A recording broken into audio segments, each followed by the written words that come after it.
Hi, and welcome to this week's HSJ Health Check Podcast. I'm your host, Annabelle Collins, and this week I'm joined by Deputy Editor Dave West and Senior Correspondent Rebecca Thomas. COVID and its impact on the NHS is, of course, still dominating the headlines, but this week on the podcast we're discussing something that could have easily fallen under the radar. The Care Quality Commission published a report highlighting the shocking experience of patients experiencing a mental health crisis in an acute hospital, and also a follow-up on mental health rehabilitation units. Rebecca is HSJ's mental health expert, and Rebecca, you've been particularly focusing on the first of those two reports on mental health provision in the acute sector. Could you tell listeners what some of the key findings were in that report to kick us off?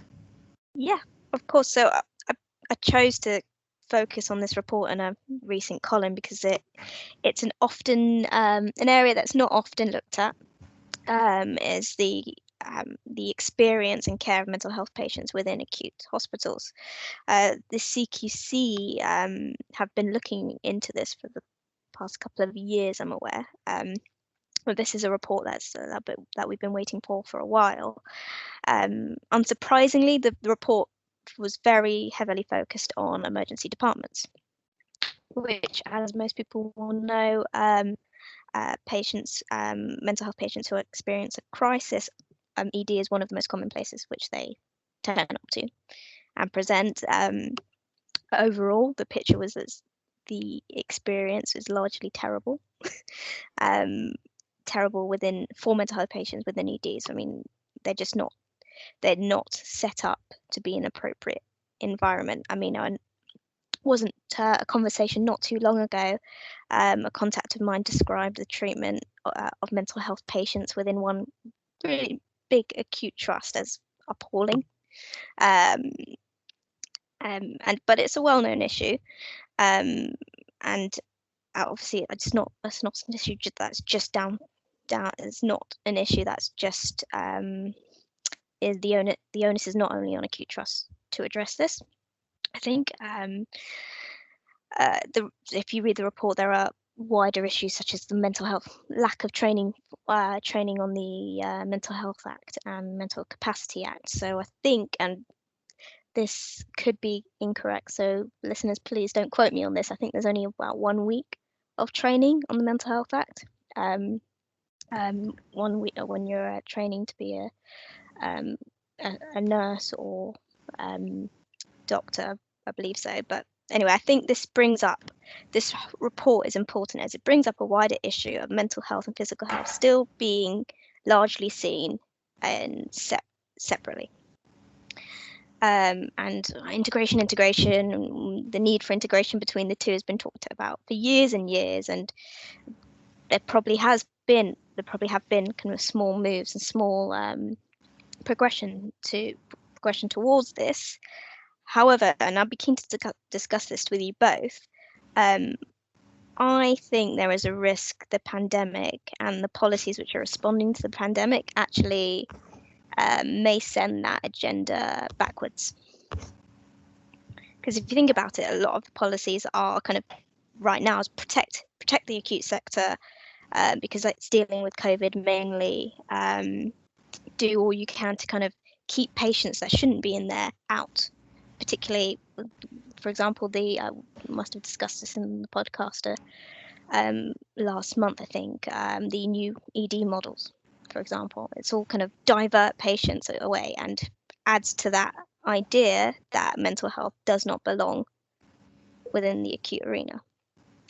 So I'd just be interested to get your take on it.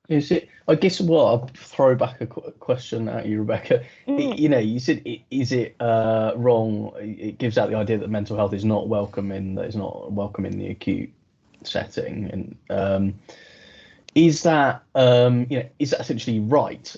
Clearly some people with mental health conditions are going to be in acute physical healthcare because they may have acute physical need, or like lots of people on wards who have dementia and things like that.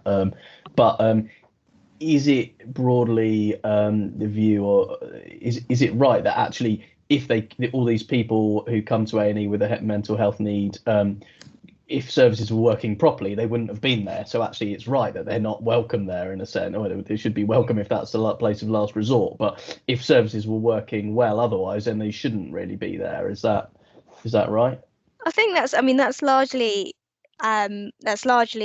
the argument. Obviously, there are a large proportion of patients that I understand that attending A&E with a mental health crisis that do have your physical healthcare needs, whether that be because of self-harm, attempted suicide, or because of kind of drug or alcohol related issues. So you do have a significant chunk that have do need to be there. And yeah, there's a CQC saying care for them is very poor as well.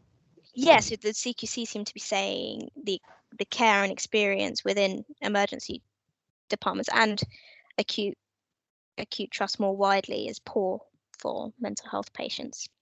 And for example, they spotlighted so the one case study talked about a patient's experience of what they call safe rooms, which are sort of like rooms that are just off ED for mental health patients to wait to be assessed by the mental health liaison team, wait for a bed, for example, and this patient described it as bare with a mattress on the floor. So, I mean, in terms of that, even the room set up for the mental health patient coming to ED was not adequate. It's poor. Yeah, I mean, yeah, it's hard to know whether that particular thing has been exacerbated by the sort of the conditions for people who do need to be in A&E and do have a mental health condition, and and how are they treated during COVID. It's possible, it seems likely that given the kind of extra measures and sort of kind of anxiety about spacing and everything, that there would be some knock-on problems. But yeah, the main point being about access to the services, to getting to access to the right services for people with mental health conditions having got worse during COVID, I think it seems to be likely that is the case, and the access to NHS services in general has got worse, which is is sort of, on the one hand, I suppose you might be sort of stating the obvious, because the NHS is treating loads more patients and having to deal with this spacing and dealing with all the complexity of other complexities of infection control. So clearly there's going to be some negative sort of rolling back the frontier of access, it seems to me, and that is always likely to affect the sort of vulnerable or excluded, or groups that are less likely to get to the right access they need anyway. So it's whether that's different sort of people, socioeconomic groups or ethnic groups, or people with mental health conditions or learning disabilities or things, are often likely to lose access because of when the sort of frontier of access is rolled back. It was interesting. I don't know if we've covered this on the podcast yet. It might be a sort of another kind of controversial one for a different week, but this discussion about access to general practice and the sort of real kind of hostility that seems to have been shown to some GPs, and then kind of hostility back in the other direction, I think, of people who have questioned whether access is remaining good. I've possibly not really answered the question directly there, but I do think that people who need access to mental health services will have, in some cases, will be finding it really difficult because of the various changes that have been made. Yeah, I mean, of course, and the increase in people attending emergency departments with a mental health crisis is going to be a symptom of a lack of care and lack of access to service prior to that, most likely. This is where kind of it's interesting, the access to general practice and the public backlash that has someone genuinely scrawled offensive graffiti on a GP practice wall. That seems quite something, doesn't it? But and obviously is unfair, because GPs have gone through general practice and primary care have gone through all kinds of changes and difficult pressures through this period as well.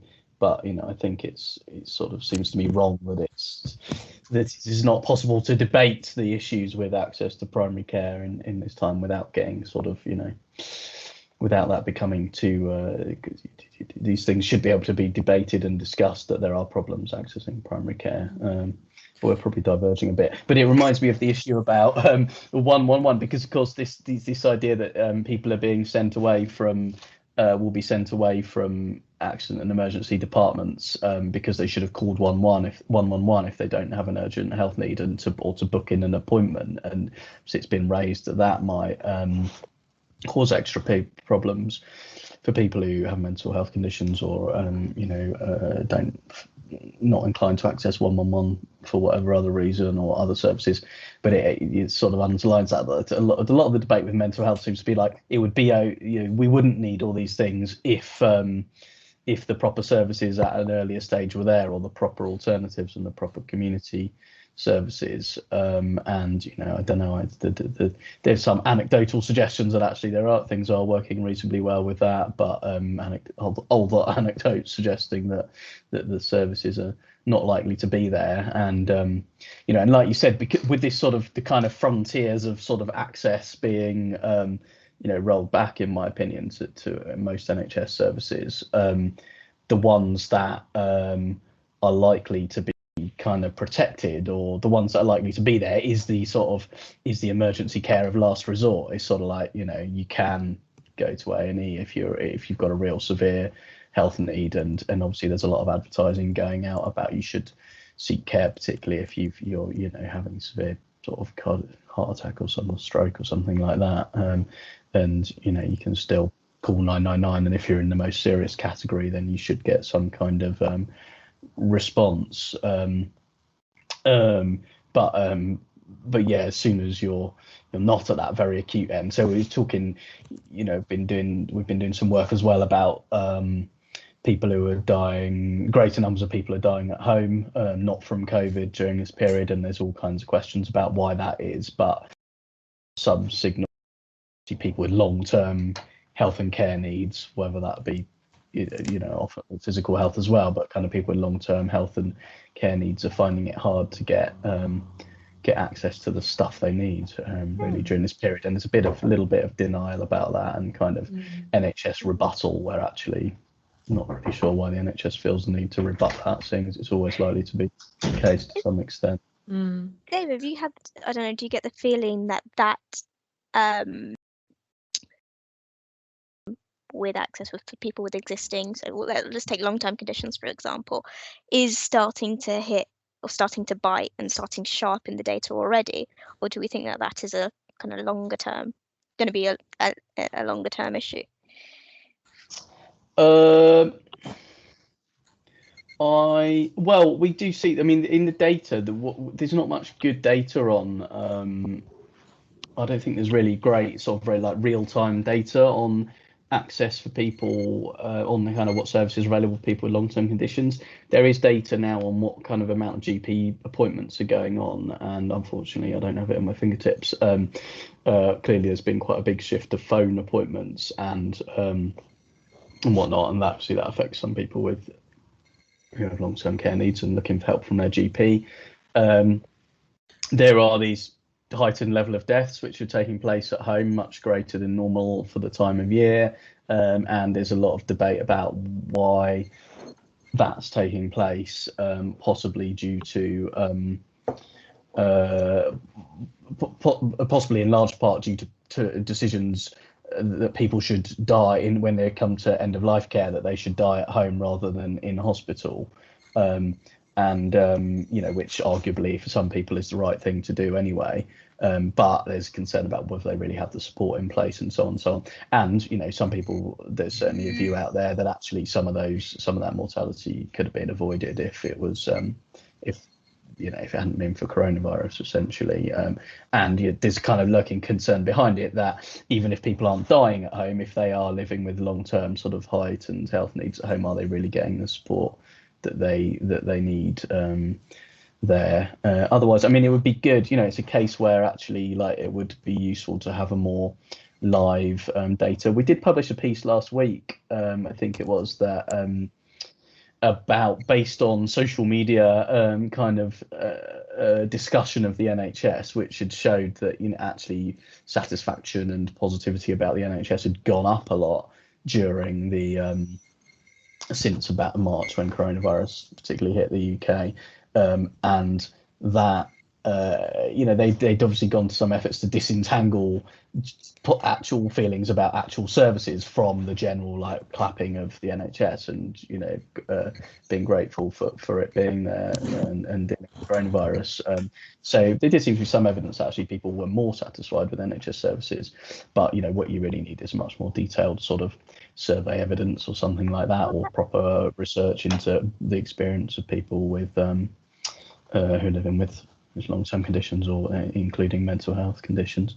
Well, that's often, the lack of kind of live data, live information, live up-to-date info is often the problem, I think, for kind of, I'm bringing up the acute sector versus others, as it's not to kind of create us and them kind of idea, but if you're a non-acute service, for example, mental health, there is very little kind of live data on capacity and pressures, if that makes sense. And you got the idea that what isn't measured isn't tackled.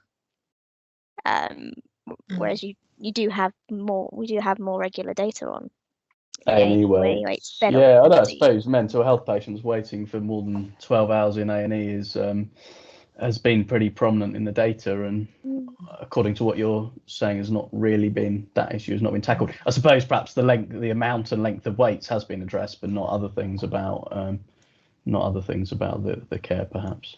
Yeah. But in terms of that sort of inequality, Rebecca, you said you didn't want to be too us and them, but there was a kind of standout line in your column, that one we've sort of been talking around, from Saffron Caudry. So for those who don't know, NHS Providers Deputy Chief Executive. I believe this is in another piece, but she was accusing the government of structural discrimination, and this was after the kind of further detail on the 40 new hospitals. Some more details were published on that. I think it was last week or maybe the week before. But there were due to be 6 mental health units in this announcement, and they're not there anymore. Is that right?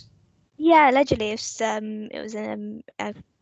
was being quoted in a Guardian article, and said there were meant to be six mental health hospitals a part of that announcement, which didn't find its way to the final list. I don't know I honestly don't know the ins and outs of why that might be, but the neglect of capital for mental health has been a long-standing issue. Obviously, there has been a recent bung of capital specifically for dormitory wards. Yes. But which has that been confirmed? Because there was a question mark about whether that had sort of was coming through the pipeline properly. It has been confirmed, but as I understand it, trusts haven't started receiving the money yet, so we won't see the impacts of that likely this year at all. There should be some urgency with that, because there's a particular risk with COVID in terms of dormitory wards. Infection control risk. My sort of slight skepticism about these capital things being attached to. How long does it take to build one of those? Well, you think about some of the units, they're going to have to completely rebuild a unit if they want to not lose beds. Yeah.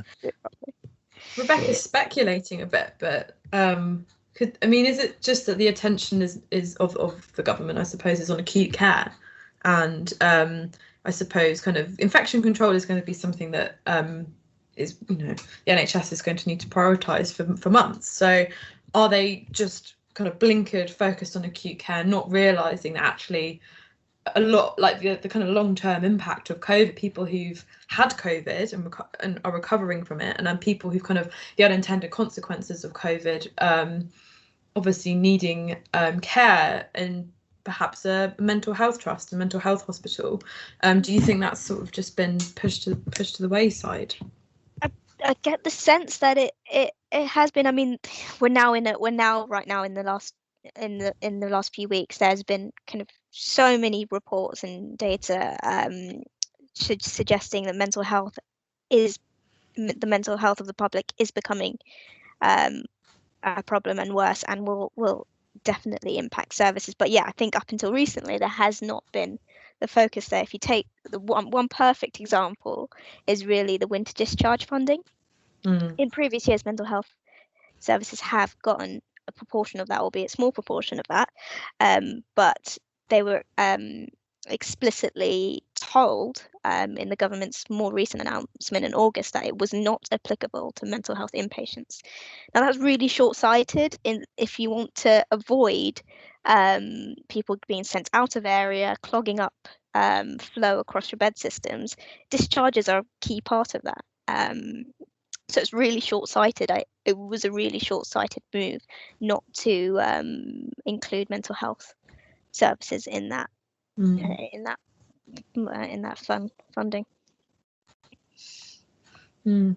Thanks, Rebecca. There seems to be a sort of a detected in the piece from NHS providers. This sort, and I think you've talked about this before, you two, in a sort of a good podcast episode about the kind of underlying thing that people basically want to accuse Boris Johnson of not taking mental health services seriously at all. And perhaps obviously everyone's a little bit stopped short of accusing the Prime Minister of anything, particularly something so sort of serious and deplorable. But that seems to be the underlying thing, is that people are worried that actually Theresa May did prioritise mental health in these kind of decisions and take it seriously, whereas there's a sense that the Prime Minister is much more old-fashioned and in kind of basically neglecting it. That's still a kind of view out there, or was he? Interesting point. I would obviously I wouldn't want to speak for all. I'm not for NHS, I just mean for anyone who is that. Well, yeah, I think that's you can't not at least suspect that. If you think about the constant delays in getting a white paper out for the Mental Health Act, as one prime example, that was kind of Theresa May's one of her big announcements. And you do kind of feel, when you think about that high political level, you do think about the danger of COVID as well there, of really focusing stuff on acute physical healthcare. But at the same time, I mean, there was quite a rapid, maybe, in that sort of social level, and I'm, totally open to being corrected, but it feels like in society and the media, there has been quite a rapid recognition of the mental health effects of the virus and the response, the lockdown and everything, and there's not been too much kind of sort of stigma around that. But I agree. I mean, it's not if there's actually been things I haven't, if that's not the case. Yeah, no, I agree, and it's definitely not being ignored in media reports, right? We've seen loads. So I don't think the public, in terms of talking about mental health, is clearly not where it was 10 years ago or even 5 years ago. That makes sense, in a much more open position. Thanks, Rebecca. I think and anyone listening, if you don't already read Rebecca's fortnightly column on mental health, it's definitely a must read. You really kind of get into the nitty gritty on really important issues. Before we wrap up, we have a few minutes just to talk about some brand new data, kind of breaking news published by NHS England, more around what it's telling us about the coronavirus. And Dave, you've been reading the runes this morning. Do you think you can give listeners kind of just a quick update on what it's showing at first look? Yeah, I can have a go with that proviso that it's just come through. Obviously, we've been kind of watching, closely day by day, the developments with coronavirus impact on the NHS as well, and that has been felt pretty severely over the last few weeks now in the northwest and the northeast and parts of Yorkshire. But I think over the last week it's felt particularly severe and particularly growing more quickly, especially and particularly South Yorkshire seems to have seen rapid increases in the last few days and week, and indeed West Yorkshire And we've seen trusts across that region and in the northwest cancelling elective care as they try to clear out capacity and prepare intensive care specialists to care for those patients. And so that's what we've been seeing. And the data that's come today gives us sort of detailed trust by trust or region by region look at how many beds in hospitals are taken up by COVID patients at the moment, and it looks like one trust has just reached, as of the 27th. So what's that? 2 days ago? That was Tuesday. Days ago. Had hit a third of its general beds, or a third of what its normal general bed base is, is accounted for by COVID patients. That's Blackpool Teaching Hospitals. Lancashire. Yeah, that's right, on the coast in Lancashire, and obviously a pretty much the most deprived area of England. And that's a higher percentage occupancy than Liverpool hospitals, which of course is quite a much bigger hospital trust, which is looking about 28% of its bed base taken by that. And then the next trust by occupancy is Doncaster and Bassetlaw, so that's South Yorkshire. Yeah, South Yorkshire is interesting because in the first peak and also Nottinghamshire, not hit as badly as some bits of the north. I mean, kind of neighbouring regions. It's just interesting that they're having a very different experience this time around. Yeah, do you think that has made them less prepared than some of the other worst hit regions were? For example, London, Birmingham. Yeah, I find London fascinating because you'd expect London to be the worst, wouldn't you? But I suppose that's not taking into account, I don't know, maybe other sort of working habits, socioeconomic factors. Immunity of a reasonable chunk of the population. So it might be, we're sort of straying into kind of things that the experts have not sort of really been able to show, have they? I know the public health directors the public health director in Yorkshire has talked about, why has the north broadly been so much worse affected, and talking about factors like, one thing which we did write about quite extensively and early in HSJ was that the levels never dropped off to the same extent in the northwest, especially. So there was more coronavirus there, so there was more to start spreading when it was given the opportunity by the weather and things and using of measures to spread. There was a much higher base, and at that time, and Greg Fell, who's the excellent public health director in Sheffield as well, was talking about things like housing more multi-occupancy households, more people who have to go to work in person and can't afford to not go to work, deprivation and so on. So there's more frailty, so more clinical frailty, so a kind of vulnerability to actually needing to go to hospital if you do actually get the virus as well, which can make the effect on hospitals more severe. But yeah, it's not really proven why the north is being hit so hard. But I could just quickly say that although there is this very strong regional pattern this time with the northern regions and some bits of the Midlands, but more like the northern bits of the Midlands being affected quite severely. We can see in the data today, I think, that there's some areas which are not there are actually seeing quite rapid increases. Let me see if I can pick them out. So in it looked like in Dartford and Gravesham Trust in Kent, there was quite a rapid increase. Still nowhere near coming up to the levels of like a big of the big hospitals in the north, but Dartford and Gravesham, so Imperial College, obviously West London, seeing like reasonably steep increases in the numbers coming in, but still, way below what it was at peak and everything like that.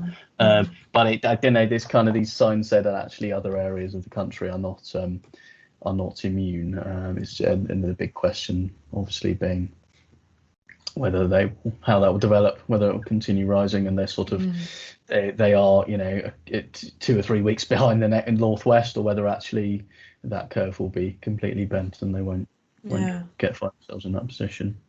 I think the new data published by Public Health England around the age specific data is really interesting. So it's kind of showing a huge peak in sort of, I think it was obviously kind of student age people kind of around sort of 18 to 24, and then incredibly dramatic dropping. And I don't know, it's just very interesting, isn't it, when you have it split into that kind of granular detail. But for anyone listening, Dave, where can they read about kind of the full reporting of this data on HSJ? hsj.co.uk. Jack Sell, our colleague on the data, is kind of crunching it as we speak, and we'll publish it shortly on Thursday afternoon, and we'll put it on Twitter as well. Brilliant. Well, thank you both very much for your time. It's time to draw the podcast to a close this week. And as ever, if you enjoyed us, don't forget to share and you can find us on the HSJ website and all main podcast channels. Thank you so much for listening, and we'll see you next week.